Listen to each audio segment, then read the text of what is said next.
שלום לכם, אתם צופים בתוכנית פותחים פריים. בתוכנית הפעם נשוחח עם אחת מיוצרות הסרט עד שאמצענה. הסרט הופק כעבודת גמר במגמת התקשורת של אולפנת צביה ברחובות, ונמצאת איתנו הבמאית נופר תנעמי. שלום נופר. שלום. קודם כל מגיע לך מזל טוב. היום בזמן הצילום יש לך יום הולדת. תודה. אז מזל טוב. ובמעבר חד, כמו שאומרים. הסרט קודם כל מאוד מאוד מרגש. כלומר, צפיתי בו ומאוד התרגשתי. מדובר על נושא שהוא לא פשוט, חוויה אפילו טראומה. מה הסיבה שככה בחרת לשתף את כולם דרך הסרט בחוויה המשפחתית הלא פשוטה הזו? כן, אז סיפור באמת נורא כואב ופצע שעומד אצלנו במשפחה כבר הרבה מאוד שנים. רק לצופים שצופים בנו, נגיד שמדובר חטיפת ילדי תימן, כן. ותספרי איך זה מתחבר אליכם.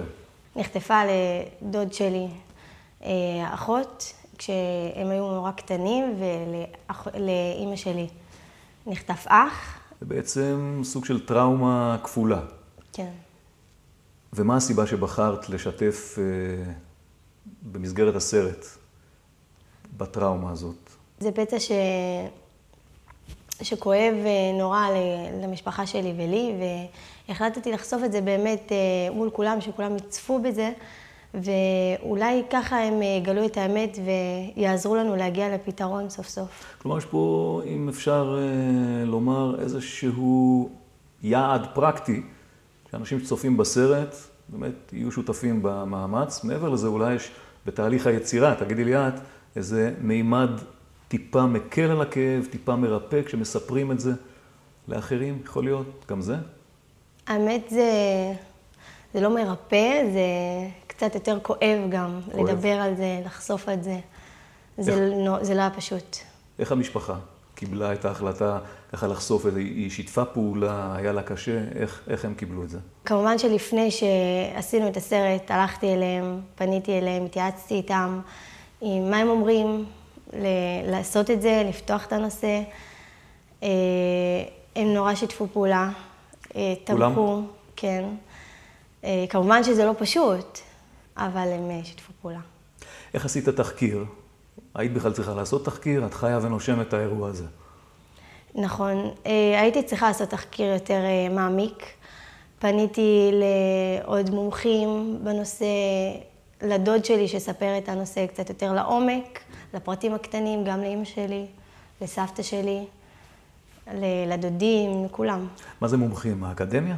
יש ועדות שפתחו בנושא הזה, מקומות כאלה שהם ממש עוסקים בנושא. אוקיי. והם עזרו לי, הם כיוונו אותי לאן לפנות, לאן ללכת, אוקיי, מה לחפש, איך להוכיח. שיתפו פעולה בסרט. אז אני מציע שבשלב הזה בואו נצפה בסרט, ואחרי זה נמשיך לשוחח עם נופר על כל מיני אלמנטים שאנחנו לומדים מהסרט. זה אבא שלי, זה סבא שלי. זה כל המשפחה שלה. זה אתה? זה אני. איזה כובע. יש לך גם תמונות שלה? לא. לא? אין לי תמונות שלה. היא לא פה בתמונות? לא, בכלל לא. אם אני תמונה זה הייתי רגוע. תמונה אחת, מה הייתה לי, הייתי רגוע. כשגנבו לך אח או אחות, זה האחים הכי. זה הכואב הכי גדול. אתה לא יכול לישון לא לילה ולא יום. הסיפור של חטיפת ילדי תימן זה בעצם הסיפור שלי, של המשפחה שלי. וזה מכאיב, כי נעלמו לי משפחה. העלימו לי משפחה.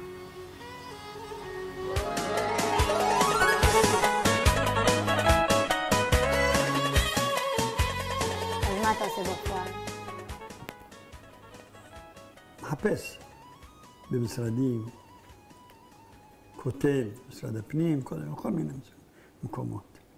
המדינה יודעת בדיוק איפה גם כל ילד. יש כנראה כספת, שזה סוד המדינה. מתי יפתחו את זה?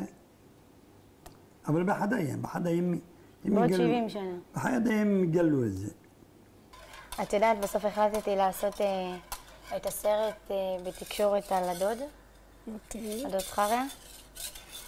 אנחנו רוצים אולי למצוא את אחותו, חטופת תימן. וואו. הוא לא שקט ולא רגוע מאז שלקחו לו אותה. כן. אבל גם לך היה אח. גם לי היה אח, רק שאני לא הייתי אז, כן? עוד לא נולדתי. אבל את הסיפור אני שמעתי מהאחיות שלי הגדולות. בהתחלה הם לא ידעו, כמובן.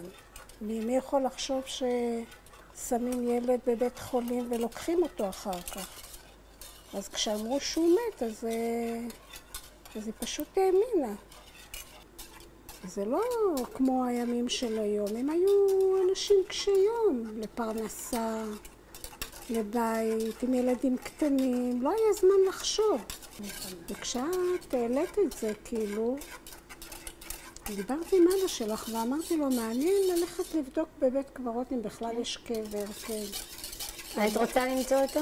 כי אמרו, תראי, אני לא מאמינה, כי האנשים עשו חיפושים והתייאשו, אבל רק כדי לדעת אם יש קבר בכלל, אם זה נכון. דוד, יש תעודת זהות שלך, אותו מספר. לנו גם את זה כבר אין. בסדר, אנחנו יכולים לנסות. ננסה. אתן שתיכן מגיעות בתלבושת תימנית, נכון? מי התפקיד של המסמכים? שהוא מוכן לקחת את המסמכים ולעשות... לשתף אותם לווילון? יש לנו מסמכים. זה המוצג החשוב ביותר באירוע. לא הכיבוד ולא הנאומים ולא שום דבר. אנחנו מדברים על חטופי תימן, אנחנו מדברים על מסמכים כדי להוכיח שבאמת חטפו. אני חושבת שזה אחד הדברים החשובים. זו אחריות, זה אירוע גדול. מגיעים חברי כנסת.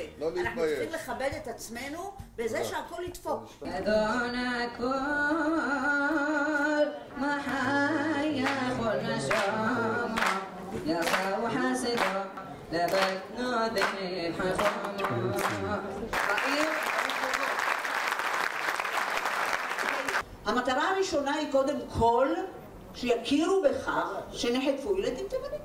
אני מקווה שעמלנו לא יהיה לשווא. אני מאוד מקווה שחברי הכנסת היקרים שלנו יעזרו לנו לעשות צעד אחד כדי להקל על הפצע הכואב והמדמם. עד היום הפצע הזה לא עובר. עד היום אנשים לא יכולים להפסיק לחשוב על זה. הם ממשיכים לחפש. הדוד שלי ממשיך לחפש. כל החיים שלו בערך. מאז שהוא איבד אותם מגיל כל כך קטן, לא מפסיק ולא מתייאש. תקשיבי, השגנו תוכנה. בתוכנה הזאת יש רישומים של תושבים אזרחים במדינת ישראל. היא עד 2006 ומשם היא לא עודכנה. כאילו משנת 2006 היא לא עודכנה. קחו אותה בערבון מוגבל, לא בטוח זה אמיתי, לא הכל נכון, אוקיי? הבנתי. ניכנס? כן. טוב, אני נכנסת לתוכנה. אתה זוכר את התעודת זהות? 161 452, ספרת ביקורת 0. 452 0. טוב, הנה זה.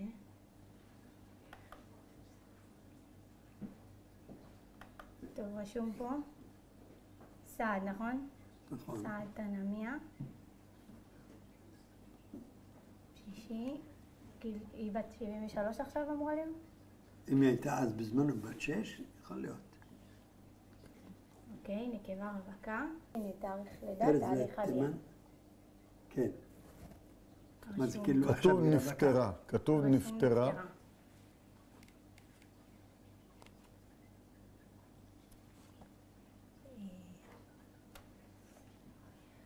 אתם מאמינים לזה? אתה מאמין לזה? אני לא מאמין. לא מאמין לתוכנה? לא. גם אני לא יודעת. זה משהו מעורפל. כן, לא ידוע. משהו לא ידוע. כן. אם משהו לא ידוע, זאת אומרת... זה לא בטוח נכון. ברור. זאת אומרת לא שנחטפה. אנחנו צריכים לאמת את זה, למצוא דרך לאמת את זה, אם זה נכון או לא. לבדוק את זה. צריך ללכת לבית העלמין ולראות. היא לפני, היא אחרי, ישנה בכלל ואין ענה. ולפי זה נדע אם זה אמין. נכון. שנראה את זה גם בעיניים. לא, גם לא. נכון. אם אין בכלל קבר, צריך לפתוח את הקבר ולהוציא, לעשות בדיקות דנ"א. נכון, אז ככה זה נראה. כאילו הדבר האחרון. אוקיי. הלו? כן. כן, אני בדקתי ויש לי את השם. כן. ויריץ יעקב. זה ב-1950 או 1951 הוא נפטר. רגע. זה מזמן. אין לי דבר כזה. מה זאת אומרת? הוא נקבר בנס ציונה, זה בטוח. זה הגיוני? זה הגיוני שמה? שזה לא רשום? כי קברו אותו בנס ציונה. את יודעת את זה בוודאות? את היית שם פעם בקבר הזה? לא, זהו, שלא היינו, אבל סבא שלי קבר אותו בנס ציונה. את מי זה אותו? את דוד שלי. בן כמה הוא היה? הוא היה תינוק, 8 חודשים בערך. הוא עשה לו מצבה? אני לא יודעת. אם הוא לא עשה לו מצבה, זה יכול להיות שלא כתוב. אבל זה שם? הקבר, אם אני אלך לשם. אני לא יודע. אוקיי. טוב, אם הוא תודה. לא עשה לו מצבה, אז זה לא כתוב. לא כתוב אוקיי. בשום מקום. טוב, אז אני אבדוק. תודה רבה. לא יודע מה. ביי. כל טוב לכם. הכל טוב. מבינה? אם אין מצבה אז הוא לא רשום, אבל זה לא אומר שהוא לא פה. אין היגיון. תראי, אני גם מסבירה לך משהו. כשאבא שלי הלך יום למחרת, לא היה קבר באותו מקום. שתביני. אבל את לא היית שם, את לא ראית, את לא אני לא יודעת. הייתי, זה מה שהאחותי הגדולה ואמא היא שלי ראתה? אמרו. היא אמרה שאמא שלי חזרה מבית קברות ואמרו להם שאין קבר.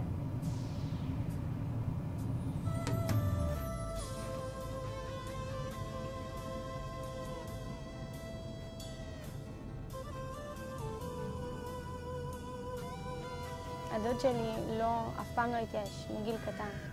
לא התייאש ולא מפסיק לחפש אותה. ומצד שני, אמא שלי לא ניסתה. היא לא ניסתה לחפש את אח שלה. אמא, אבל זה אח שלך, איך את לא חיפשת אותו כל השנים האלה? סבא אמר לו, אל תפתח לי פצעים ישנים. איך זה קשור אלייך, אמא? למה את לא הלכת לחפש? כי אבא שלי היה חי ולא רציתי לעשות משהו שהוא לא רצה לעשות את זה. תחשבי על זה, במהלך החיים שלי, 2 אחים נפטרו. אני לא יכולה נפשית. כבר, כרגע בטח שלא. אז זה יפה שאת שואלת, ובאמת קצת פתחת לי את הנושא הזה, שגם המשפחה שלי כנראה ניסתה לשכוח מזה. אז מבחינה נפשית לא היה לנו כוחות לחפש משהו שכאילו מראש נראה לנו אבוד. זה ללכת להילחם גם נגד הרוח, זה מה שאני מרגישה.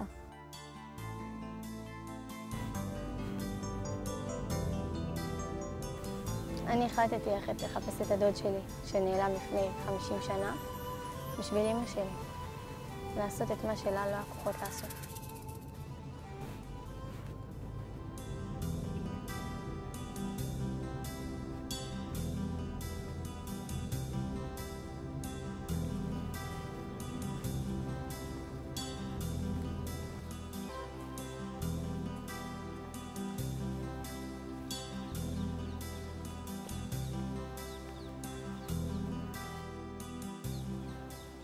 שם משפחה?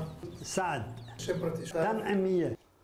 אני יוצא שנת 50, 51. עזוב שנת 50, אנחנו מוצאים את הקבר לפי שם משפחה ושם פרטי. אוקיי, לא. ברישום לא מופיע. לא, אצלי. לא במחשב ולא בספר. אז איך זה פה אין? מה?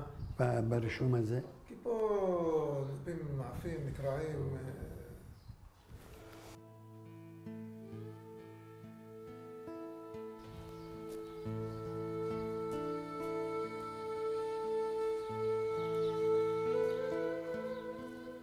מחפש את המקום שלי. פה צריך להיות, כאן. המקום כאילו הקבר.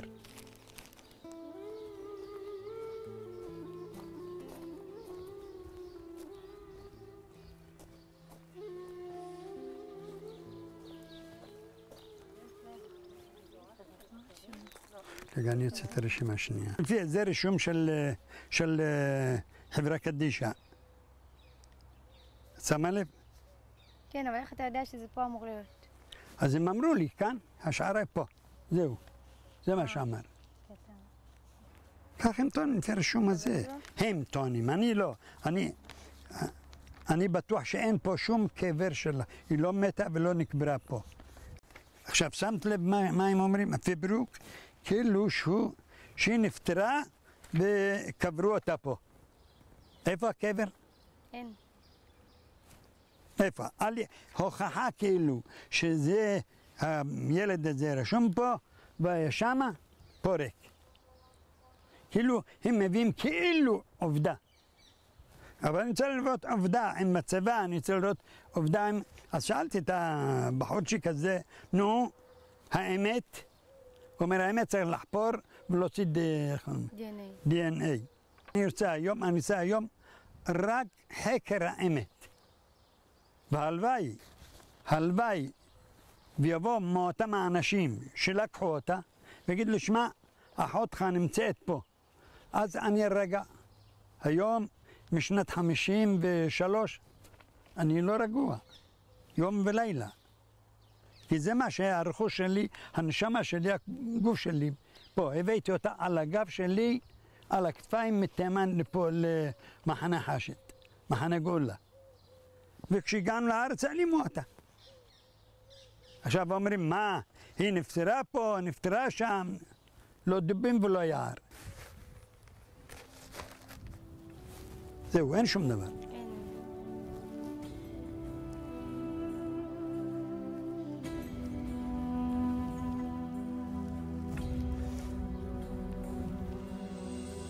أخذ قطعنا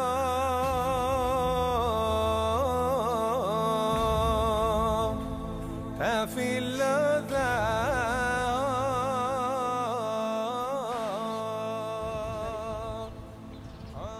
דוד, מה עכשיו? השאלה שלך, מה עכשיו? זאת אומרת, את מתכוונת, האם אני התייאשתי? אני לא מתייאש. משנת 50 לא התייאשתי, הגיל שלי הוא כבר גבוה, ברוך השם, עד בניין בית המקדש, ואני אמשיך לחפש, לא מיועד, לא, עד שאני אגיע לחקר האמת.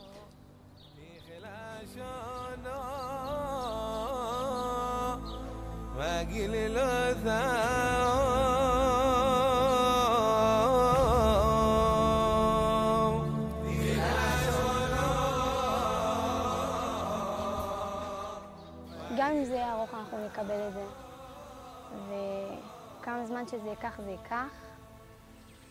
גם אם הילדים שלי יעשו את זה וגם אם הנכדים שלי יעשו את זה, וגם אם זה יהיה רחוק ממני, עדיין אני יודעת שעשיתי את שלי ואני מאמינה שמה שצריך להיות יהיה.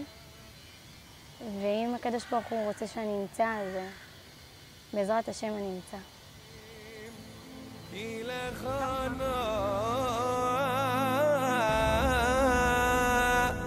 عذم تعليم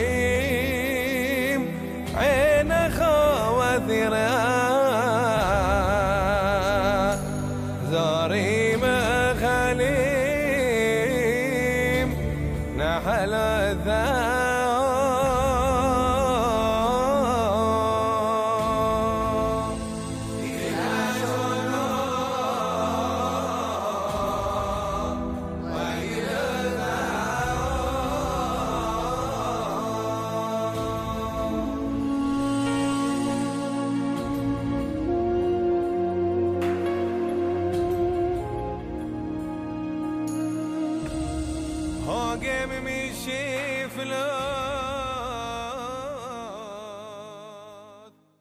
נופר, צפינו בסרט, זה סרט דוקו, זה סרט על החיים. את יכולה לספר איך נראים חיי יום-יום של משפחה בצל הטראומה הזאת?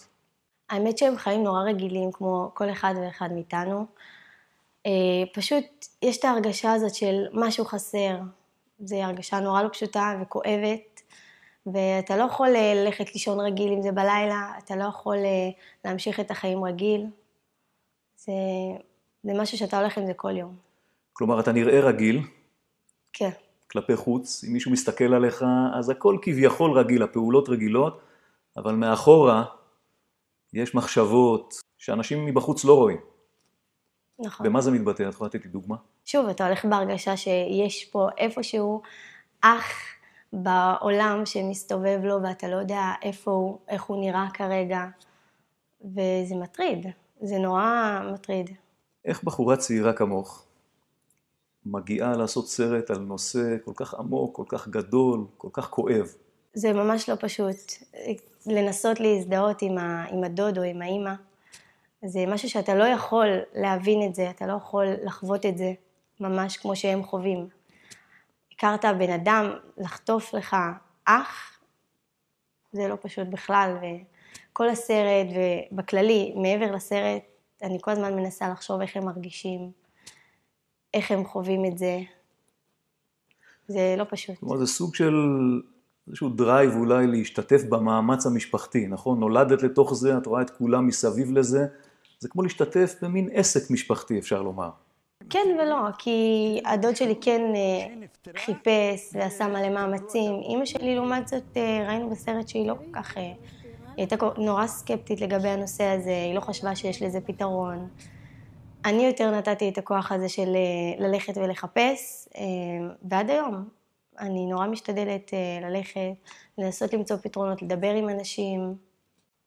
את יודעת, כשצפיתי בסרט, אז אני לפחות הרגשתי שיש שם הרבה מאוד חוסר אמון ברשויות המדינה. זה עולה מול חברת קדישה, וזה עולה מול מרשם האוכלוסין ורשויות אחרות. איך חיים במדינה כישראלים עם תחושה שהמדינה, אפשר לומר, כמעט בגדה בך או במשפחה שלך? זה ממש לא כמעט, אני מרגישה שהמדינה ממש בגדה בי ובמשפחה שלי ובכללי בכל המשפחות בארץ שחטפו להם משפחות. ילדים, אתה מרגיש שהמדינה סוג של נגדך באיזשהו מקום.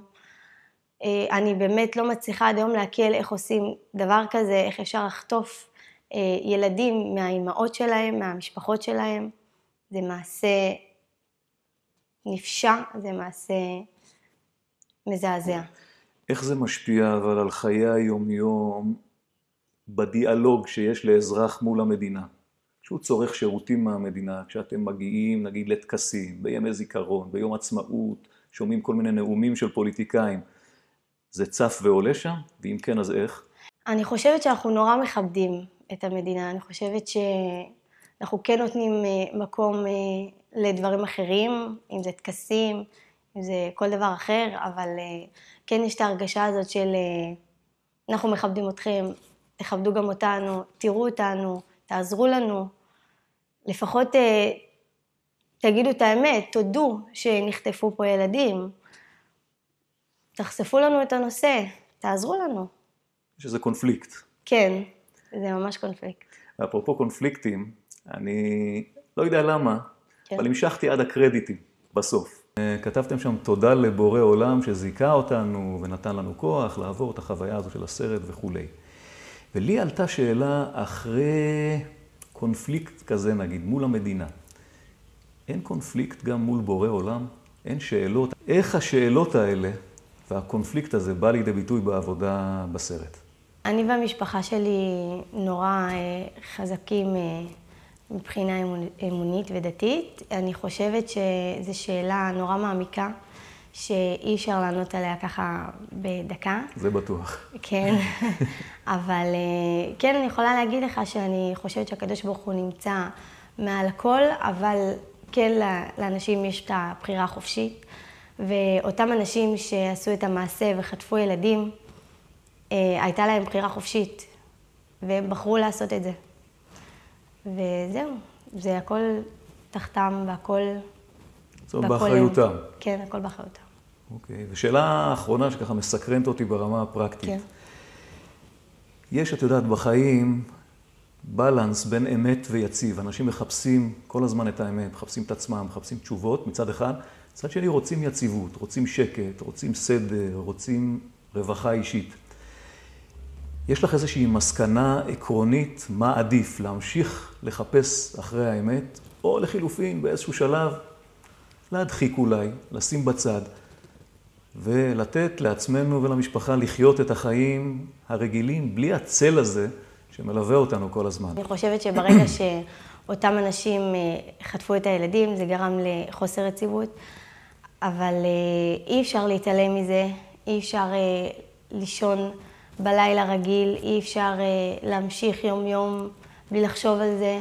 אתה לא יכול לשים את זה בצד ולהמשיך את החיים רגיל. זה בלתי אפשרי. אתה חייב לחפש את האמת. זאת אומרת, האמת כאן בעצם היא גם היציב. צריך לפעמים לנסות לעצור, לחשוב, אם היו חושבים לי אח עכשיו, אמא, אחות, הייתי באמת ממשיכה רגיל? אני לא חושבת. נופר, כמו שאמרתי לך, סרט מרגש ומקסים, ויש גם הרבה צפיות ביוטיוב, אני מקווה שהרבה מאוד אנשים יצפו בו. תודה רבה, במאית הסרט, תודה רבה שהצטרפת אלינו. תודה רבה. סרט עד שאמצע עינה, מומלץ. ולכם הצופים, אם יש סרט שתרצו לקבל אצלנו במה כדי לחשוף אותו ולהציג אותו לקהל הרחב, אתם מוזמנים להתקשר אלינו דרך מספר הטלפון שמופיע עכשיו על המסך. מי שבמקרה החמיץ אחת מהתוכניות וגם בטעות שכח להקליט אותן, אז יוכל למצוא אותן בעמוד הפייסבוק שלנו וגם ביוטיוב, תחת הכותרת פותחים פריים. ועד כאן פותחים פריים להיום, נשוב עליכם בתוכנית הבאה, בחודש הבא, עם עוד סרטים קצרים וגם שיחות מעניינות עם היוצרים הצעירים, ועד אז מכל צוות המרכז לתקשורת רחובות, תודה לכם על הצפייה, להתראות.